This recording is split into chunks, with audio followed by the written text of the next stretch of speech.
again, it came down to the absolute wire. This gym was incredible, incredible atmosphere. And in the end, it is Detroit who gets it done.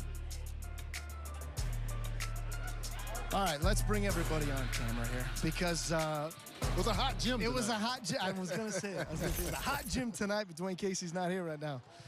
But just from a standpoint, Cade fouls out in this game. Jared Allen ended up fouling out in overtime. Duncan Robinson fouled out. There was so many storylines. There was so much that went down. Obviously, Jalen Duren's night. We'll get into that. Hope to hear from him momentarily. But just your overall thoughts. You've seen a lot of NBA games. Yeah. This is a regular season game, and I know a lot of people say, like, man, playoff-type atmosphere. But this atmosphere was electric. Well, when you talk about winning the game, two things stood out to me, Johnny. First of all, 6 of 27, the Pistons shot from the three-point line. You're not going to win many basketball games if you shoot that bad. However, my statement that I typically make is if you control the glass, you have an opportunity to control the game. The Pistons had 55 rebounds tonight, 21 of those on the offensive end of the floor. So listen, so if you shoot that bad, there's an opportunities to get offensive rebounds, and the Pistons got 21 of those. That's the game to me. Yep. When you get that many offensive rebounds, you create second-chance opportunities, and the Pistons were able to capitalize on those, even though they were dismal from the three-point line. Yeah, a lot of different ways to win in this league. Again, depth wins at this level. Pistons showcased it tonight. And again, down the stretch, they had to lean on some different guys. Danis Jenkins, who we heard from just before the break. What can you say? I mean, what can you say about, again, just the ice water? Obviously, the game-time free throws, inside 5 seconds of play in regulation to get us to OT. But there's just like, you got to have a little moxie in your game, right? You got to believe you belong, and you can't get tight. The collar can't get tight when the game's on the line, and he didn't. Listen, if you talk to Danis for more than 5 minutes, you understand the guy is loaded with confidence. Yeah. He's strong in his faith, and when he stepped to the line, I had no doubt that he was going to make all 3 of those calm, cool, and collected, and he sank them all. Nothing to be nervous about when Danis goes to the free throw line again. This is what he is.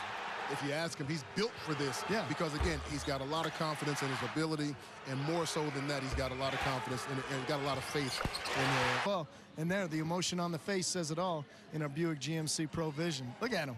And look at him. Well aware that he also pointed down to Coach Bickerstaff, challenged this one. Yeah. Because I feel like I got a clean block on it, and he was absolutely right. Coach went to the challenge. Pistons ended up winning that one. It was huge. That sealed the fate right there. Yeah, big block shot on the other end. If you're going to play, if you're going to start for this team, the Pistons, you got to be a two-way player. Danis Jenkins is that. All right, let's get to the overtime session, our Xfinity highlights, because once it got to OT, when he made that when he makes the 3rd free throw, ties it up, then they get a stop at the other end. Then you get to OT, and you always feel like, especially in the college game, you always feel like once you get to overtime, it was like you already knew. Like you already knew, because the wave of momentum had pushed so much. Pistons race out to the first 6 points in that overtime frame. Now, they didn't run away with it. No. Obviously, a credit to Cleveland, and they're going to hurt you with their perimeter shooting. But in OT, they did enough, not having Cade Cunningham on the floor, still able to find ways with different guys. Listen, lots of guys will get that belt, game belt tonight. Yeah. Asar Thompson played tremendous on defense. Uncle Tobias made some clutch baskets out of that post area. Then that's a nice feed from Danis Duren running the floor. And the rebounding, as I said, 21 offensive rebounds, 55 to 41 was the advantage the Pistons took on the glass. To me, ultimately, that controlled the game, gave the Pistons the opportunity to win. The final salvo there by Bagley. Pistons all over it. They secure the rebound, and they go home with the victory. Yeah, big-time stuff. Before the game, we were talking with J.B. Bickerstaff, and he apologized because he didn't have a voice. Right. Like a bit of laryngitis. Now, after 53 minutes of action, we're going to see what that voice sounds like now. But I obviously got to be pleased with the grit, the fight that his team showed here tonight. Let's hear from J.B. Bickerstaff. Coach's post-game remarks brought to you by Glassman Automotive. Maybe what did that final stretch from the end of regulation through overtime reveal about your group tonight? I don't think it revealed anything, right? I think that's who we've been, and our guys continue to show up when their number's called. In a moment that big for Danis to be at the line, hit all 3, I mean, just the poise that a young player shows in that moment to you. I mean, it's productive for us and effective for us. Tonight was Duren's 4th straight game with 25+. Obviously, he had big plays on both ends after Cade fouled out. What have you seen from him just from a assertiveness standpoint this past week, and him stepping up and understanding what he can do to opposing defenses? I mean, I think it's that moment where you figure it out, right? And all the things just come together, and I think they're coming together for him. The game slowed down for him. His understanding the spacing and when to attack, like all those things have slowed down and given him opportunities. Although you ended up changing the rotation a little bit tonight by giving Marcus Sasser a chance, how did he impact this game that went beyond what we see on the box score? His defense, his energy, his ability to space the floor. I think it's just like that next man up mentality, but there's a juice that comes with it. And I thought he brought that tonight. You've mentioned since media day that y'all kind of challenged JD over the summer to be able to expand his game a bit more, and you just mentioned he's kind of figuring it out. Did you expect it to happen this fast? The work that he put in is paying off, and that's all I can say. JB, you said you've seen this from your team before, but you're down by what? Moment to moment, time by time, collectively, the guys rise to the occasion. And, you lose Cade, obviously that hurts. You lose Duncan, that hurts. But we're, like we keep saying, we're deep, and we trust the guys we have on the floor that they can go out and make plays. And they did that again tonight. Welcome everybody back on. You guys didn't hear this, but if you're watching the game tonight, you heard the horn. They say play to the final horn. That horn was sounding for I don't know how long it was, like 15 minutes or something. Anyway, how long? 12 minutes. Somebody had to pull the plug on it to get it to stop. They just punched it again.